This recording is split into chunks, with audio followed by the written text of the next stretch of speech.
काम करने से काम चल जाएगा और भी विभागों में? देखिए, मैं ये कहती हूँ कि आप अगर किसी भी बच्चे को देखें, हमने जो नई शिक्षा नीति लेकर आए उसमें हमने ये डिसाइड किया कि 5वीं क्लास तक जो मदर टंग है, जो भी बच्चा, चाहे साउथ में चले जाओ तो जो साउथ इंडियंस की भाषा है, तमिल हो, तेलुगु हो, कर्नाटक कन्नड़ हो, और अगर हम इधर नॉर्थ इंडिया में आते हैं तो हम हिंदी की बात करें तो 5वीं कक्षा तक बच्चे जो हैं वो अपनी मदर टंग में सब कुछ सीखेंगे।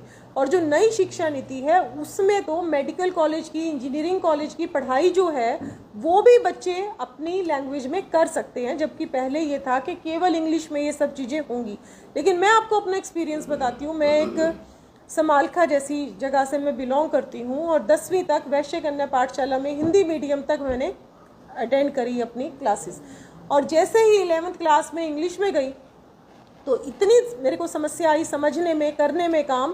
तो आज अगर हम हिंदी जो हमारी मातृभाषा है, अगर हम हिंदी में पढ़ते हैं और हिंदी में अगर अपना पत्र व्यवहार करते हैं तो मुझे ये लगता है कि ये हमारे लोगों को एक और ज़्यादा मजबूती देती है। मैं मानती हूँ कि इंग्लिश लैंग्वेज का जो यूज़ है, जब हम कहीं विदेश में जाते हैं, इंटरनेशनल फ्रंट पे कोई काम करते हैं, वहाँ पे मैं मानती हूँ कि उसका थोड़ा ज़्यादा उपयोग हो सकता है। लेकिन अगर हमारे शिक्षा मंत्री ये कहते हैं कि मैं अपने शिक्षा विभाग में हिंदी में पत्राचार करता हूँ या मुझे इंग्लिश नहीं आती, तो मुझे नहीं लगता कि इसमें कोई भी गलत बात है।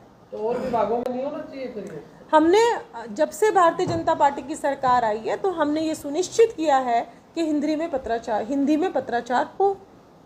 अपनी मातृभाषा में अगर कुछ भी हम काम कर रहे हैं तो बहुत अच्छी बात है, मैं तो इसमें प्राइड फील करती हूँ। कुछ लोग ऐसे होते हैं जिनको लगता है कि अगर हमें इंग्लिश आती है तो हम दूसरों से कुछ बेटर हो गए। नहीं, it is just a language.